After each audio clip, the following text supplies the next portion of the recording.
Hello, friends and enemies, heroes and villains. Welcome to Epic Realms.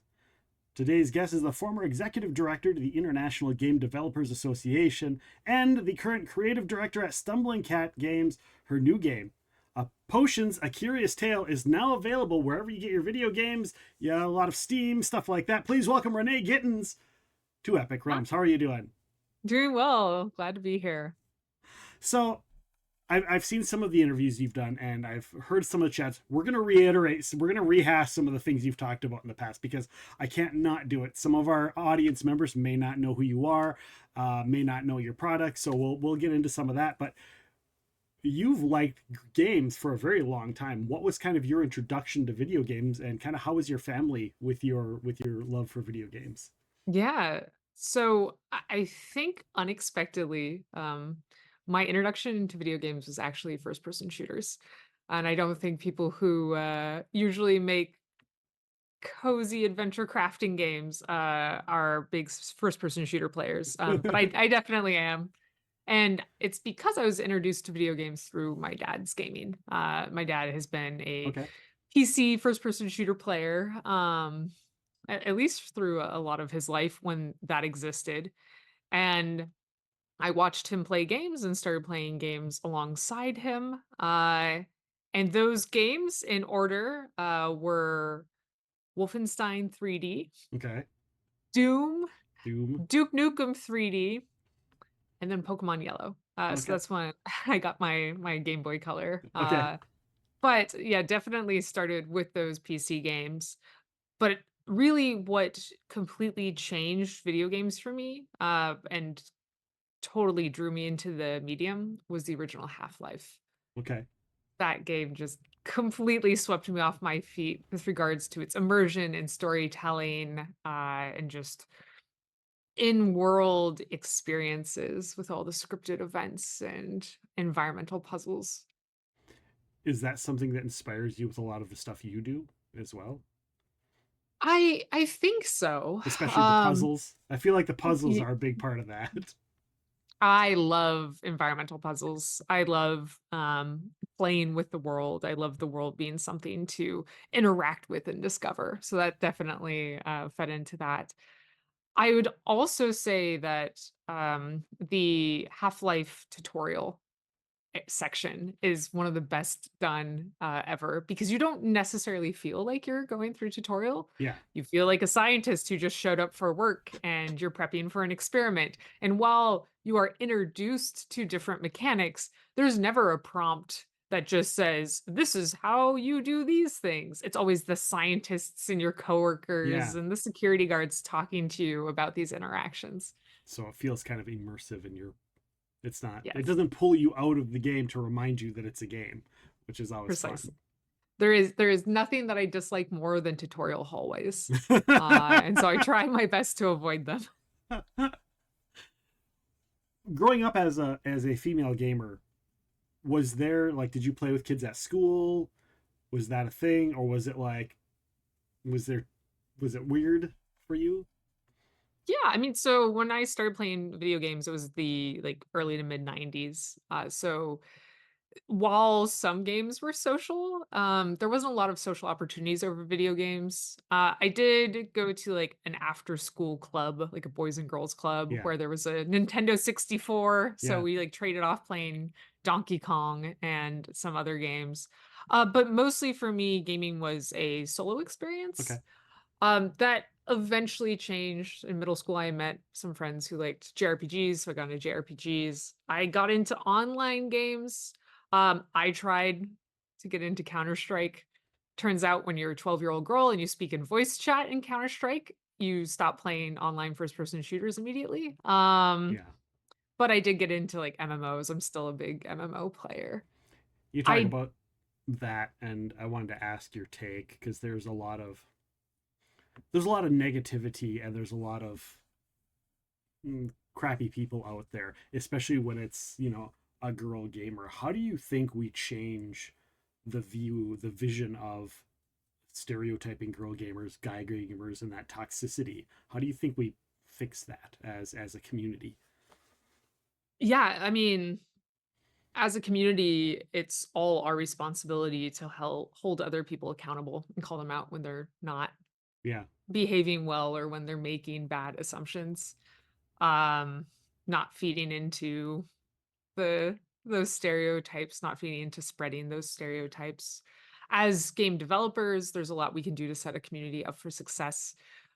We can ensure that we have proper reporting tools so people can report bad actors. We can ensure that uh, people are empowered with the ability to mute and block and not get into matchmaking with others. We can have karma systems so people get banished to what I like to call asshole island if they're being really toxic. Yeah. And we can set up our communities for success by promoting good behavior, by having like very easy to review rules of conduct, by celebrating the good and providing NPCs and stories and examples of being welcoming to others and not being terrible to them. Yeah. I appreciate that. Moving on from your growing up in school and getting to know video games, you eventually went to college for engineering, correct? Yes, but not the software type, like engineering. Right, Engineering. right. And I was going to ask you that because some people have a very specific. When you say engineering, they think either you're like in a lab with chemicals creating things, or you're like in an architectural office, creating skyscrapers, or they picture machines and robotics. So I was kind of curious for you, which kind of engineering are we talking about? Yeah, well, so my college was relatively unique. I went to Harvey Mudd College, and Harvey Mudd College engineering degree is a general engineering degree where you have to take mechanical engineering, you have to take chemical engineering, you have to take fluid mechanics, you have to do all of the light labs and electrical engineering labs and computer engineering labs in addition to sort of the more mechanical stuff as well. So I actually graduated with college with a relatively general engineering degree Okay. with the intent of being a biomechanical engineer, so an engineer that works on prosthetics. And I did actually get into biotech, working on skin sensors and other devices out of college. So That's that really that was cool. sort of my goal. That's really cool. But somehow that eventually shifted into video games. Yeah, it really happened my senior year of college. I will say that my sophomore year, I had considered changing my degree to a computer science degree because Okay. I really loved programming, but I felt like I was too late to jump on that horse. My school was very competitive, and everyone who was in the CS program had been programming since high school, if not before, and so I felt a little intimidated there. And I wish I had gone for it, but I did pick up a lot of really interesting skills in the, engineering side of things. But my senior year of college, and funny enough, it was actually, the League of Legends community that introduced me to game developers. Okay. I was, at the time, a relatively big, cosplayer and a big League of Legends fan, so I was writing guides for, certain characters, I was doing some cosplay. And I ended up making friends with some people who worked at Riot. And since my college was close to Riot, they invited me to come see the studio. And when I went there, I suddenly realized that, oh my gosh, like these are my people. Like Yeah. they're all nerds. We all love video games. We're all like technical and creative. Yeah. I could do this. So it was a little late to change my major, so I just went through with my engineering degree. But as soon as I got out of college, I started teaching myself programming, networking in the local games industry, and setting myself up to change careers. That's great. Where'd you get your foot in the door? I mean, honestly, several different places. So while I was in biotech, I was able to switch over to the software development team. Okay. My CEO is great and understanding, and he actually encouraged me to work on some mini games for the biotech company that we were running. That we were running concussion detection products and needed to get all these statistics on people's brain health and state, Yeah. which is done a lot through tests. And so some of these tests were better digitized and worked as like reaction tests. So I made mini games for that. Oh, that's great. Um, I also volunteered my time, sort of applied for and volunteered my time for a indie studio that was pro bono, so I wasn't compensated for it. I actually came on as a producer and was handling management of their engineering teams. And then one of their back end engineers had to leave the project. And so I took over the back end engineering as well. Okay. So I was doing both the server development and the management of production on that team. And that gave me a lot of great experience of, working with large teams, Yeah. figuring out how to approach production problems. Um, and that helped me get my foot in the door there. Yeah. But I also started volunteering for the IGDA at that time, which gave me a lot of local connections and started me on that track that eventually led to me becoming the executive director of the IGDA. Okay, so tell people what that organization is and kind of what they do, because some people they've never heard of it, and other people they've heard of it, but they don't really know what that means. Yeah, so the IGDA is the International Game Developers Association. It's a 501(c)(3) nonprofit membership organization whose mission is to support and empower game developers around the world in achieving fulfilling and sustainable careers. So, the best way to think about them is they are attempting to be the voice for game developers and the voice for individual game developers within the games industry and legal issues, as well as provide those developers with the tools they need for success, the resources, the networks, the other connections, um, and really like any potential opportunity for people to be able to pursue their dreams with all of the materials and knowledge that they need. So um, they have local chapters. IGDA Seattle is our local chapter here in Seattle, but they're all across the globe from Tokyo to um, all across Europe to Finland. And I was participating in helping run that local IGDA chapter in Seattle, That's really be on cool. events and talks. How do they? What are their tools to be able to help? So, say there's organizations and there's what they're doing to design their video games. How does this organization kind of help change the industry, right? Because there's so many different aspects to it. And from an indie game standpoint, I understand that, there's a lot of people here and there's a lot of resources. But when you're in a big, say, you're Sony or any of the big game companies out there, how do they help those companies also shift when they've got their whole own little world? Yeah, that's a wonderful question and something I'm actually quite passionate about. While I was at the IGDA, I worked to create several white papers targeted specifically at mid to large studios to ensure that they were being as supportive and inclusive and understanding as possible. Um, one of those is the guide for game companies, how to create and sustain a positive work culture that is specifically targeting all of the issues about not only diversity and inclusion, but equity, progression, fairness, and like personal growth and the happiness of your employees.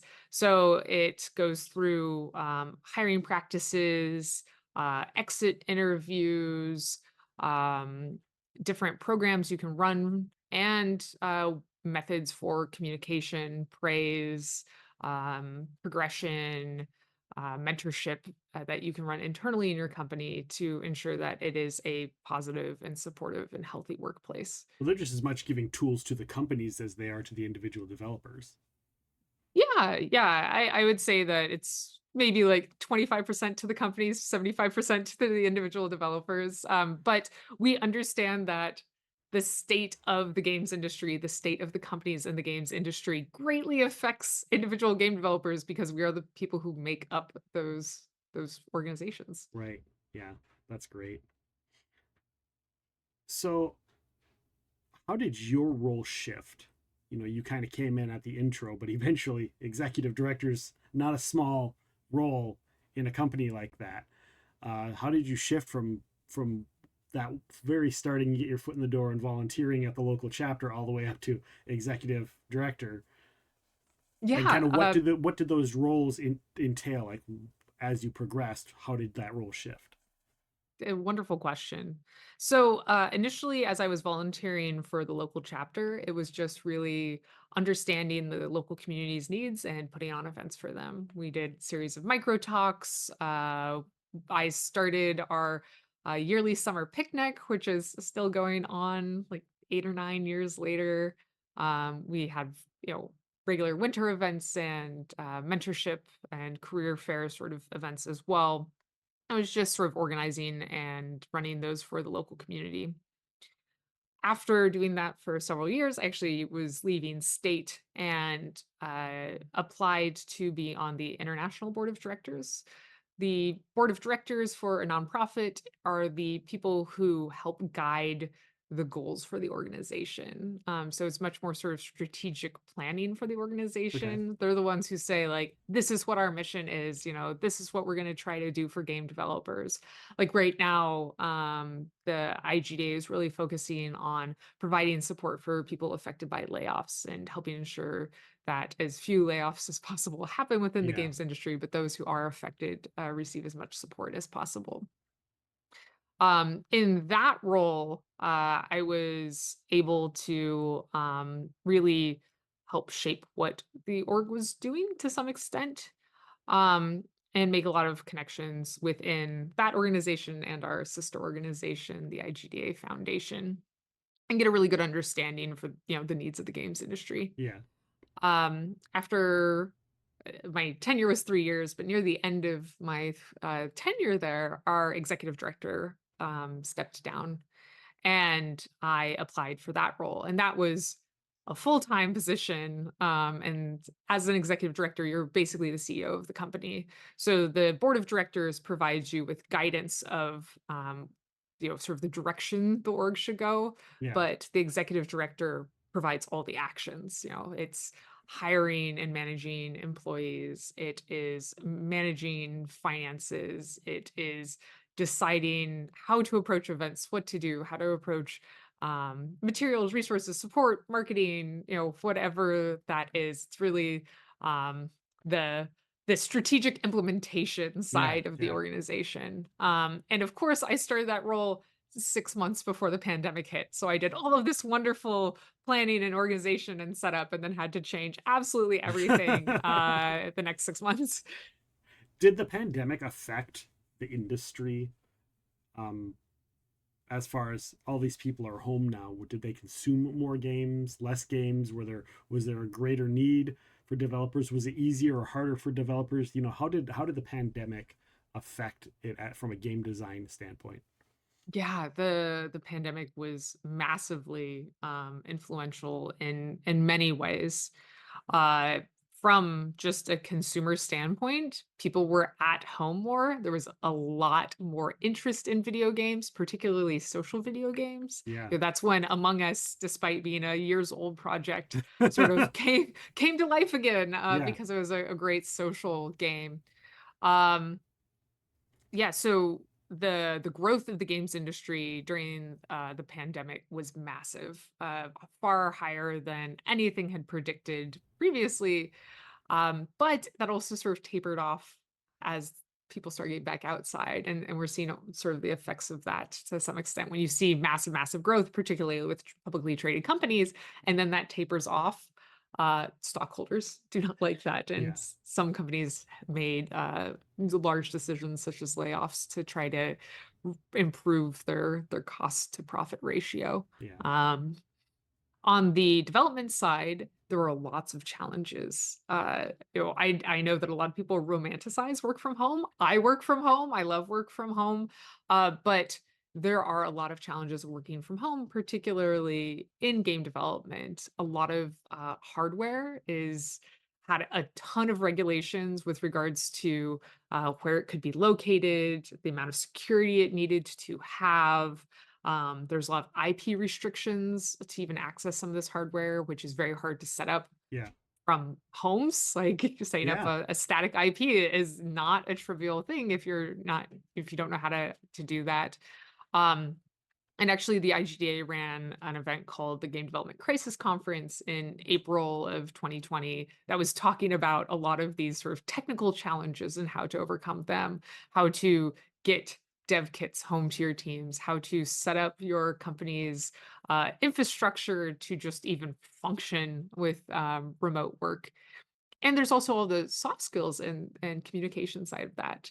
We as humans are super, super social creatures that are used to communicating face to face and taking a lot of hints from people's body movement, intonation, stance, positioning in the room. Right. We have a lot of passive communication in the office place where we can sort of look over someone's shoulder, run into them at the water cooler. And with work from home environments, that type of passive communication, those types of social cues just don't really happen. Right.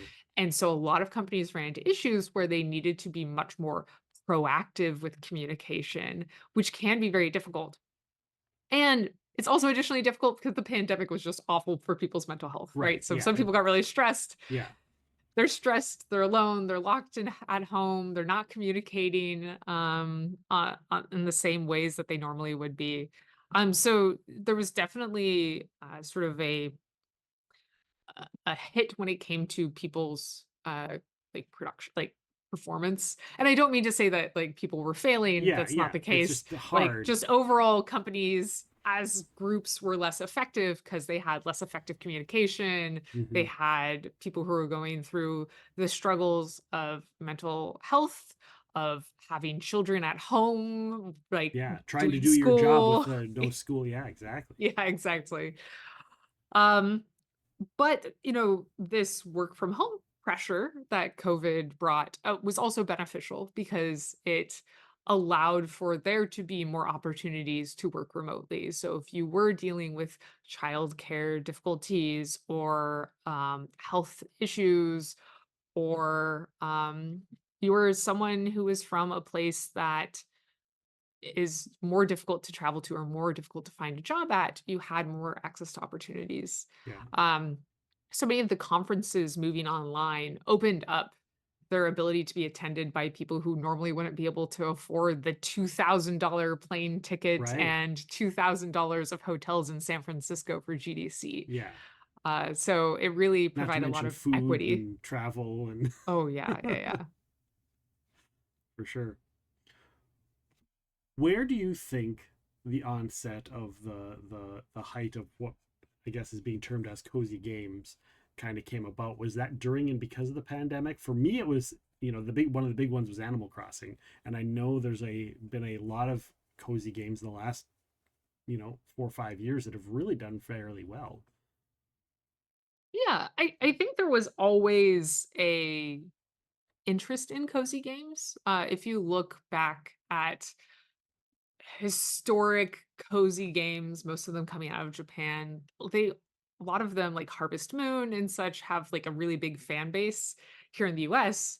Um, but not a lot of those games were being created, I think because they were a little harder to prove, and a lot of those customers were a bit harder to access. Um, you have to remember that online PC gamers have diversified greatly over the last 2 For decades, right? sure, yeah, for Like, sure. the people who were playing games online when I was 14 were very male identifying, were tended to be on the younger side. Um, and nowadays, that is a much more diverse group. The people that are on Steam and buying games are from, a lot more diverse backgrounds and areas and gender identities. So I think that was part of it. And I think one of the games that, of course, proved that those people were now online and could now purchase games um, was Stardew Valley. And it reminded a lot of people of the joys of the games that they enjoyed when they were younger. And I think that gave a number of people confidence to start developing the games that they wish existed. Because game development itself, until more recently, has been very difficult to break into at all. But thankfully, now with the tools available, like Unreal Engine, like Unity, like Godot, like Yeah. Game Maker, it's a lot more accessible. So a lot more people can bring those dreams to life without needing to pitch to a publisher and get a ton of funding and all of those hoops that historically game developers have had to jump through. Yeah, for sure. So let's talk about one of your other projects. Speaking of cozy games, you worked on a game that eventually came out on the Nintendo, right? The Fay Farms. Fay Farm. Yep, yep. So tell us about your role in that company and how much of a influence you had on that game and or other games that they did. Yeah, wonderful question. At Phoenix Labs, so I was the general manager of Phoenix Labs Vancouver. We had both the Dauntless and Fay Farm core teams in Vancouver, as well as some of our other R&D teams. And while I got to work with those teams and provide them with all sorts of support, I actually wasn't a developer on those teams. My role was very much executive management. So I was more involved with things like studio office build out and planning and HR processes than I was with crafting systems, right? So I just certainly participated in play tests and I provided a lot of support to the leaders of those teams. But I wasn't directly involved with the development of those games. Okay. What was it like for you to go in the store? Because I saw that you have a picture of you in the store at a GameStop, and you said it was full circle, and you were there, and there was this game that you worked for the company. Yeah. So for context for people who aren't aware, my very first official employment was as a game advisor at GameStop. And so I worked at the Alderwood Mall GameStop by the food court.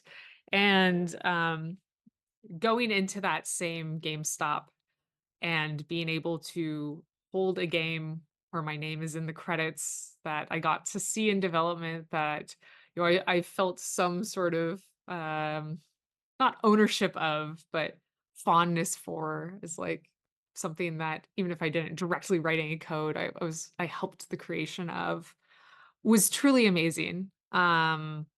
Because at the time when I was working at GameStop, I just liked video games. I had no clue I could ever be a game developer. Right.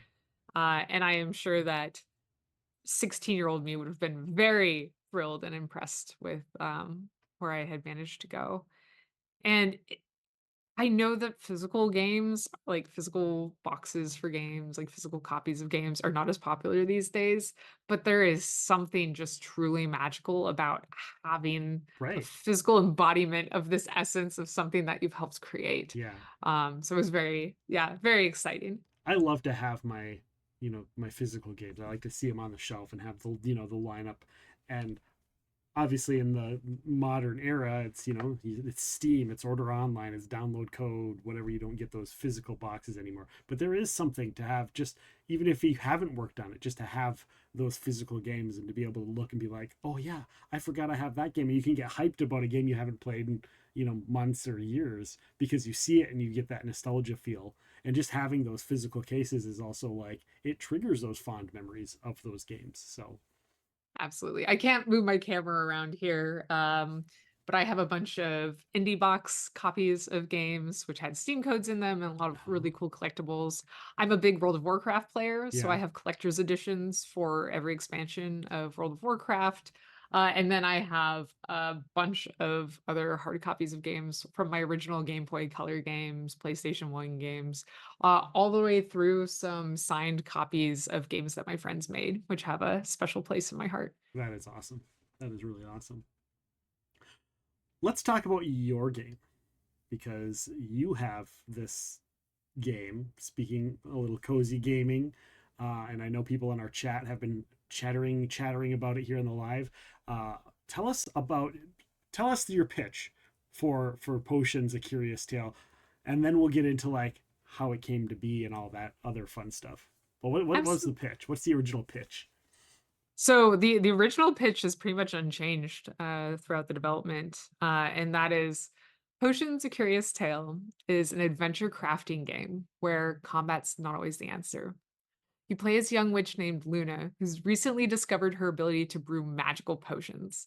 And she can use these potions as spells to overcome enemies, solve puzzles and overcome other obstacles on our quest to become a potions master. That's awesome. I love it. I love it. What was the inspiration for this? Because you've spent years working on this game. Years. I'm not. How long? How many years? When did you start? I started mid 2014. So 20 or 10 years. Because I 10 can't. Because years. I Yeah. can't I math. shipped it. I shipped it 9.5 years into development. That's Yeah. crazy. How is that developing your first kind of solo game, pretty much all on your own? What was that like? And what was the challenge? And I know we can't. We'd be here for days to do step by step, but what was it? What were some of the big challenges for you?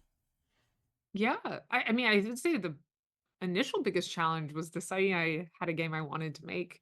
I did not start the development of Potions thinking it was going to be a professional game that I was selling at any point in time.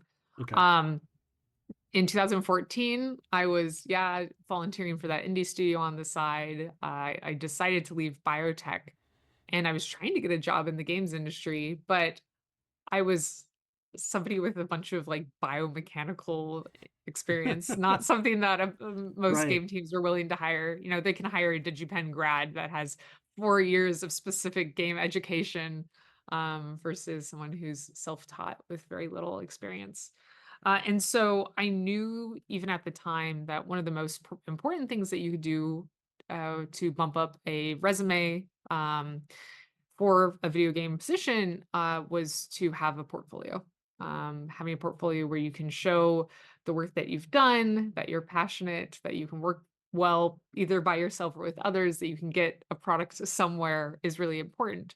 And I wasn't sure if I wanted to be a producer, an engineer, or a game designer. And so I decided to design my own game and develop it so I could get both that engineering and design experience, um, and just put that in my portfolio. But as I went to events and worked on this game and told people about what I was doing, there was just so much interest. And I think one of the reasons there is so much interest in this game is because it breaks a lot of common game tropes. Because I built this game out of frustration. I built it out of frustration that in so many games, you're told that you're a hero, but you're put in a position where the best thing to do is just like senseless slaughter of every fluffy bunny you come across Yeah. because you get more experience points, because you get something that you can sell. We all know how easy it is to start like hoarding materials and ingredients, even if we don't necessarily plan on using Yeah. them. Or if you even know what they do. Exactly, exactly. And so I wanted to make a game that at its core caused a player to stop and consider before engaging in aggressive action. And so that's why I came up with the potions system. It's just that every aggressive, like directly aggressive action you take costs resources. And so there's just that little bit of consideration and hesitation, before you start slaughtering everything. Um, and I think that people find that very interesting because it really does just change how you interact with the world. Yeah. Yes, it is a top-down action adventure game with very like it could be, related to by, like Zelda. It's very similar to Zelda in many ways, Yeah. except for it's completely different with how you approach the world. You're trying to lure enemies into traps, you're trying to figure out if you should attack an enemy or if you need to, like, trick it or charm it or scare it, chase it with your broom. Like, the whole world becomes this puzzle, and you are worried about your resources, and you are worried about, like, senseless combat because it's dangerous, you're wasting resources. It just completely changes your calculations of a type of game that many of us have played dozens of. What about getting people to do art? Did you do your own art? I know, there's art, there's videos you got to do worry about. You got to get your licensing, you get on Steam, you got to get it out there, then the promotional work, marketing, all of that. And you have to do all of that plus design the dang game. Yeah. So, with art, I was thankfully able to hire some really amazing contractors to assist me there. I was also able to hire contractors to assist me with audio. When it came to things like trailers and promotional assets and marketing materials, I did that all myself. I used DaVinci Resolve to do all my trailer cuts. Um, And, when it comes to, like, all the writing for, the Kickstarter, the Steam page, that's all things that I've done myself as well. When it comes to programming and game design, I've done most of that myself with occasional help here and there. And yeah, I think one of the advantages of being able to do most of the development and creation myself is that I didn't ever have to cut things short unless there was an intentional decision that I didn't need a piece of content or wasn't going to add to the game. Um, since it is a big world that has a lot of like repeatable assets, like you run into multiple frog enemies, like there are tiles where you can make, large biome levels. It allowed me to make a pretty large game, the way that I wanted to without having to, um, like, drain my resources paying other people to create a lot of things for me. Yeah. What was your goal? What when you put it out there, what did you want to accomplish with this game? I mean, one of my goals was just to ship it. Um, I would say that the goal that drove me forward, that allowed me to work on this game for over 9 years, now over 10 years, um, is that I wanted it to uplift the next generation of girls. I grew up on playing a lot of first person shooters. I grew up playing a ton of games. I probably started playing games in 94, 95. It wasn't until 2002 that I played the first game that had a female character you could play. And Yeah. that was a JRPG where she was just one of many, Yeah. and the main character was still a guy. Um, Probably wasn't until I was playing, like, MMOs in, like, 2003, 2004 where I was even able to make a female character that I was playing.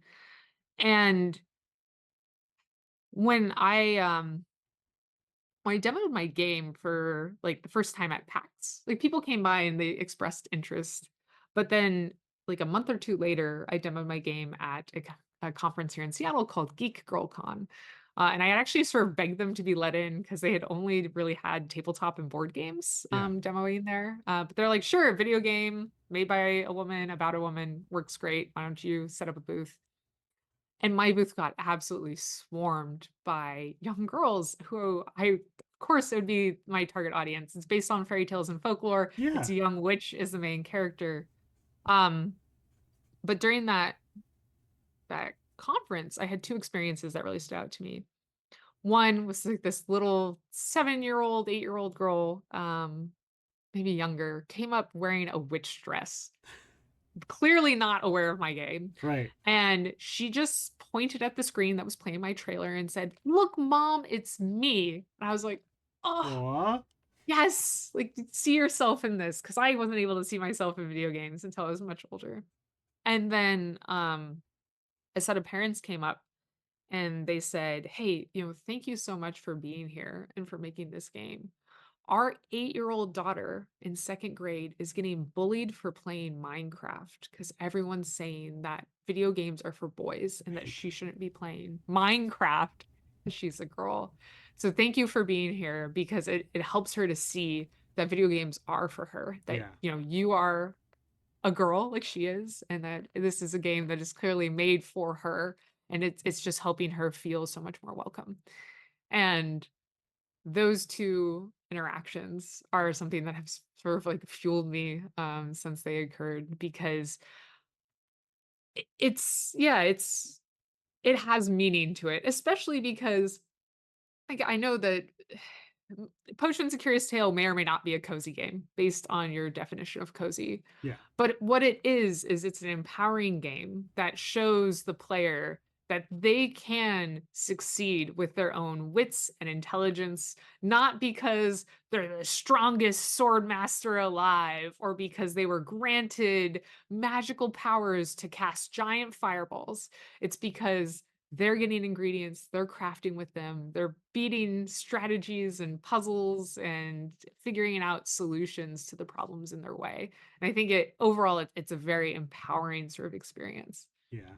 That's awesome, and I appreciate that story. And I was like trying to not wipe my eyes because I was tearing up, and I was like, "That's a sad, like happy story, sad story." I'm like, no.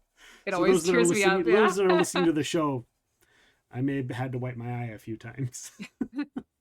But it's very important. It's very important to a lot of people in the community to share that, because I know so many people that have experienced that. Oh, you're a girl, you can't play these games, and I get so, and I've said this about tabletop role playing, that like the video game geeks and nerds of the world, they were the ones who were cast out by, by people that didn't think that video games were cool, and you were picked on because you played video games. So who are we to exclude anyone? Everyone Ugh, should be included. And yeah, that's always been my theory, is like, come on, nerds unite, right? exactly. No gatekeeping. No Like, gatekeeping. Gee, criminy. Yeah, don't do that. Don't do that stuff. Since we're kind of on that subject, this kind of touches into it. Um, there was a note, and I can't not talk about it, and it's your viral video that went crazy. And I know that there was negative stuff associated with that, but I think there were so many great positive things that came from that as well. So for those that don't know, Renee put out a video kind of pouring your heart out, right? About the situation the day of the game release, and your feelings and situations that had occurred, and how, heart wrenching moment. And the video went viral. Um, Tell us a little bit about that, the process, and kind of the aftermath. yeah. So I decided to launch Potions: A Curious Tale on International Women's Day. Technically, I launched it in PST time, slightly before International Women's Day. But in Japan, it was International Women's Day. Um, and I chose that because I do see this as a very empowering game Yeah, for girls. yeah, I'm a woman. It's a game for women. Main target audience is women. Um, and I did everything I could to prepare for success. Like, I crunched all the numbers. I was watching all of the charts, and I gave a whole talk on marketing min maxing. And I was really confident in the release. Hit launch, avoided looking at numbers as much as possible. Uh, and then I checked, and the numbers were abysmal. I'm very conservative with my estimates. I'm relatively informed on how to make video game sales estimates, and my sales numbers were like 34% of what I predicted, 66% lower than I predicted, and I just didn't know what had happened. And I looked, and I saw that hours after I had launched my game, EA shadow dropped a bunch of their back catalog. So like old Command and Conquer games, things like that. And they had dropped 11 titles. And I had set myself up to land on Steam's new and trending page. It's a very important thing to hit if you're an indie game developer, if you want to go from like hobbyist level of income to like I can maybe make another game yeah, level of income. And I was devastated because since it was, a shadow drop, it was completely unannounced. It was not, I wasn't warned of this anywhere. I couldn't sort of avoid the 4,000 pound gorilla that smashed me right off that page as soon as I like yeah, pretty much ranked on the front page. And I was shattered. I was shattered because, like, on International Women's Day, I was expecting all this celebration and camaraderie, and, like, I don't think I was owed anything by that. It was just supposed to be this really positive moment, and to have all of those efforts just sort of smashed to the yeah, ground, in a way I couldn't really have, foreseen. I was very upset. So I just recorded a TikTok where I was crying, glasses on, no makeup, in my pajamas basically, and saying I didn't even talk about potions. I said, you know what sucks as an indie game developer that you can do all of this work to set yourself up to success, and then like EA can shadow drop games and just ruin all of your hard work. Um And then I ended with like, "So, happy International Women's Day. Yeah. Thanks." And, the initial outpouring of support was definitely amazing. You know, people understood that I had poured so much of myself into this title, and that, this, black swan event had really, like, just ruined my opportunity. It is not every day a AAA studio releases 11 titles at Right. once without telling anyone. Yeah. In fact, it's very, very, very rare. So for that to have happened, and for it to have happened on International Women's Day was just like, it was crushing for me. Uh and, there were 2 camps of people. There were, like, this beautiful outpouring of people who understood, who decided to check out the game or the demo, who helped, share it with their friends or people they thought would be interested. And there were people who were really mad that I had mentioned International Women's Day and that they thought that I felt like I was owed something, um, due to my gender, which, obviously clearly is not the No, case. and that wasn't even what you were saying in your video either. No, no, and unfortunately, that escalated to death threats and review bombing and harassment and learning all the ways Gen Z can tell you to kill yourself, which is fun. I learned all sorts of new terminology and acronyms for that.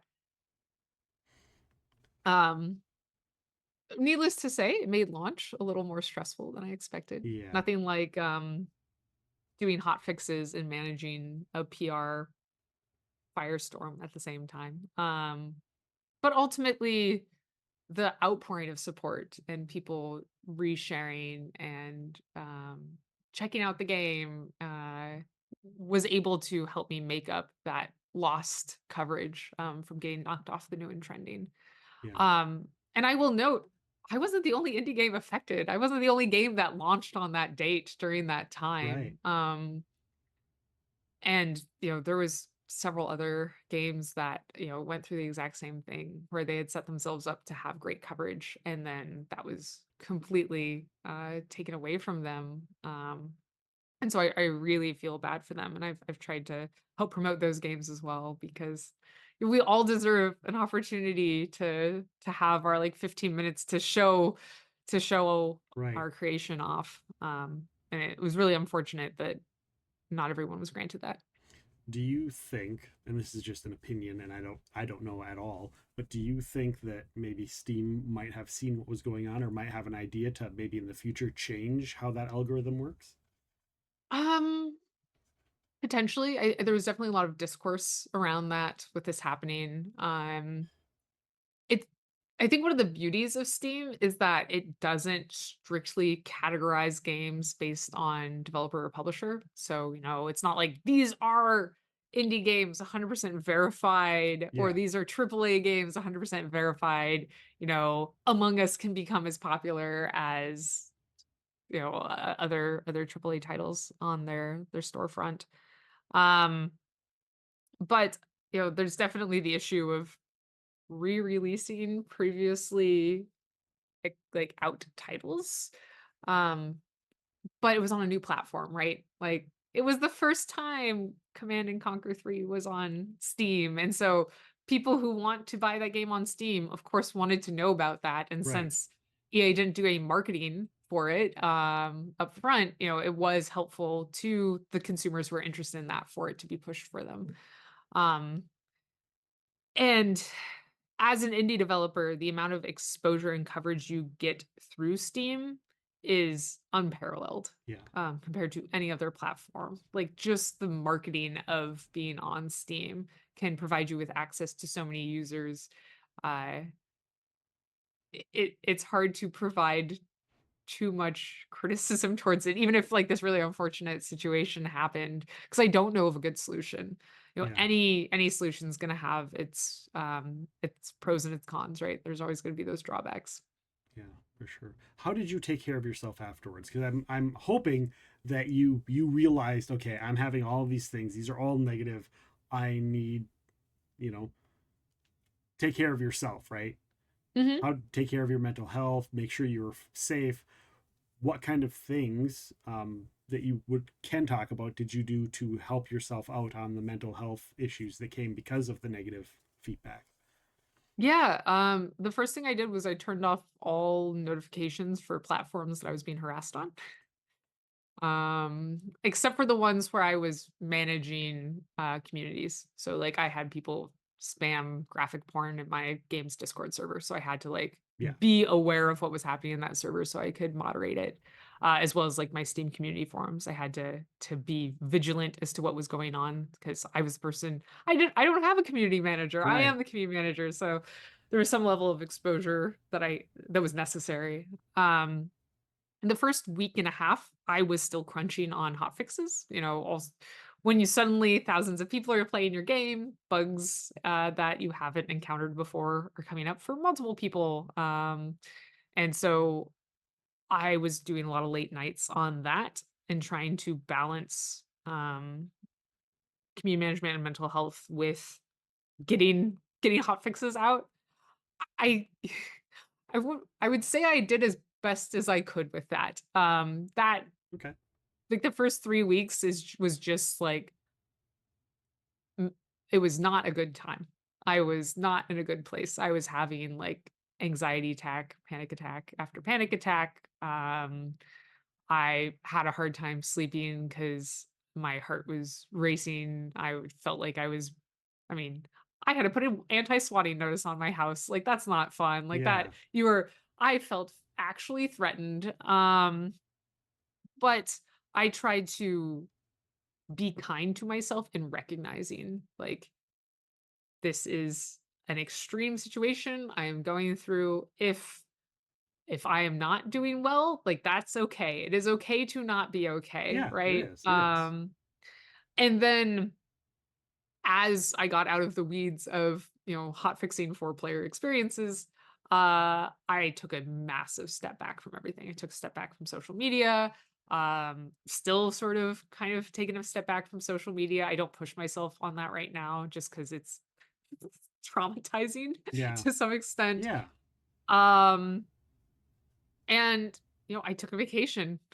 Like, wow, it's been a minute since I had a proper vacation. I did a lot of gardening. I had a giant patch of brambles, basically. It's Oregon gray polly, for those people who know what that is. And I spent a lot of time out there just like digging and tearing up roots, and it was very cathartic. Yeah. I am a druid at nature, and so being in nature, ripping up annoying prickly plants was something that helped me recover. Um, And yeah, I guess I'm gonna say this again, just being kind to myself, like Yeah. recognizing I wasn't gonna be as effective as usual when it came to programming or problem solving or drafting posts and words. And now really I tried to take it easy these last couple of months with the responsibilities I had, and it's only been this actually like last week and a half where I have started pushing forward on things that weren't necessary. So I had some hot fixes, I had some like content patches I needed to get done, and then I took a break most of July, and now I'm getting into console development because I have recovered. Like I am in a much better state for That's that. good. That's good.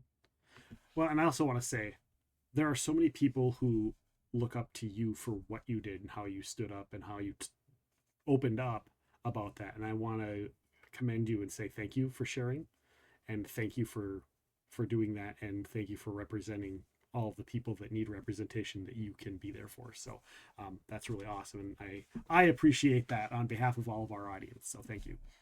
Thank you. Yeah.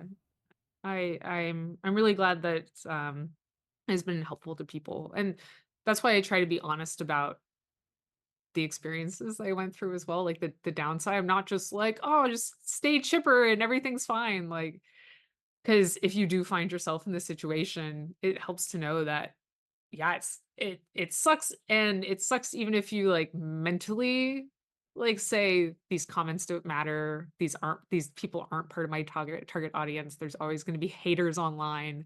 Like, you can logically know that and still be impacted by the emotions of silly ape in front of computer gets bunch of hate feels bad, right? Like, Yeah.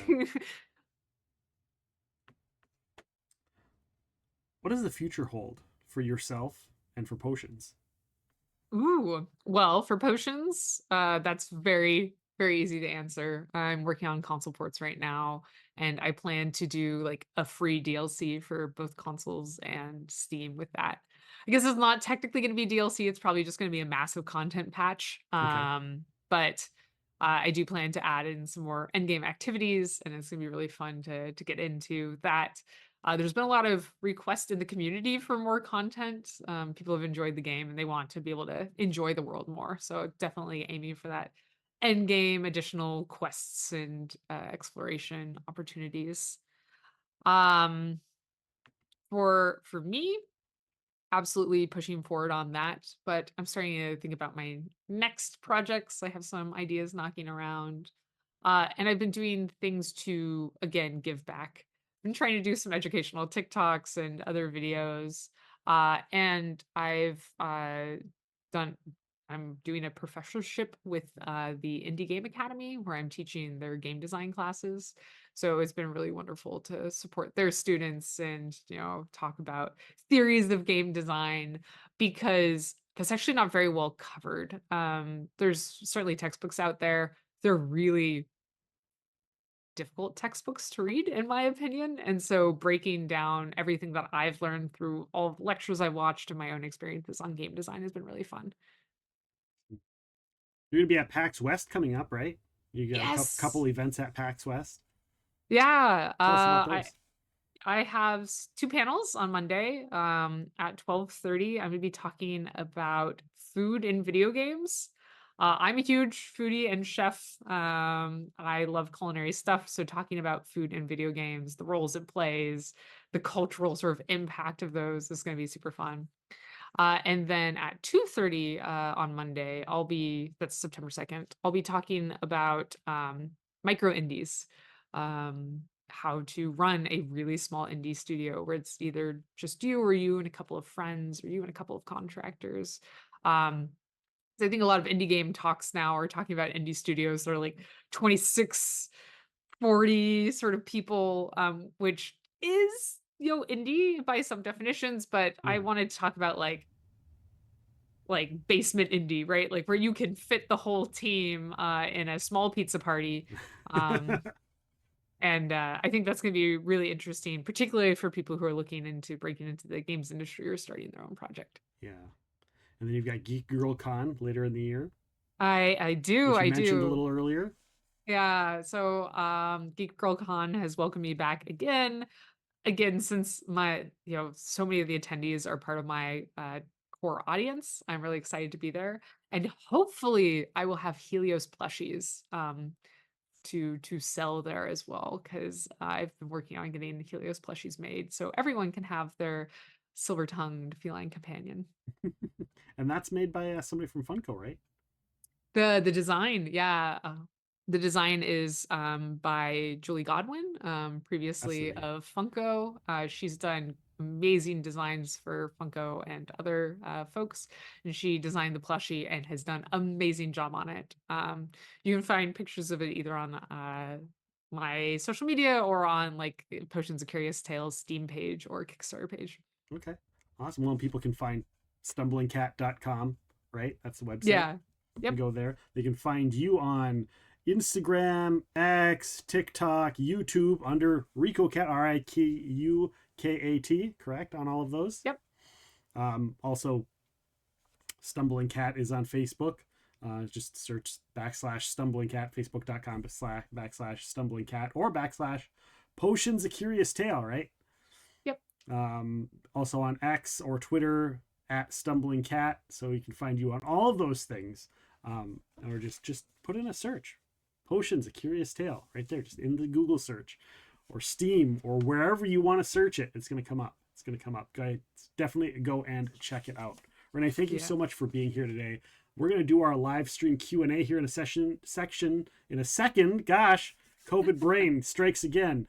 So if you're in the live stream, get your questions in the chat or your comments, and we'll go through and we'll read some of those here in just a bit. For those listening to the podcast, coming up, we have a lot of amazing episodes coming up with great guests, including author Olivia Blake's going to be joining us, Shadowrun author Jennifer Brozak will be joining us, of course, voice actor of the one and only Commander Shepard. He's also an author or an actor, a GM. Mark Meir will be joining us down the road as well. We got so many great guests. Please stick around, follow, like, subscribe, rate, review, push all the buttons, whatever platform you're listening to us on, click all of those buttons and give those support and share it and tell your friends. So we really appreciate that. It helps us, and in turn, it helps our guests. So for Renee Gittins, I am Nick, and I want to say thank you all for listening to Epic Realms.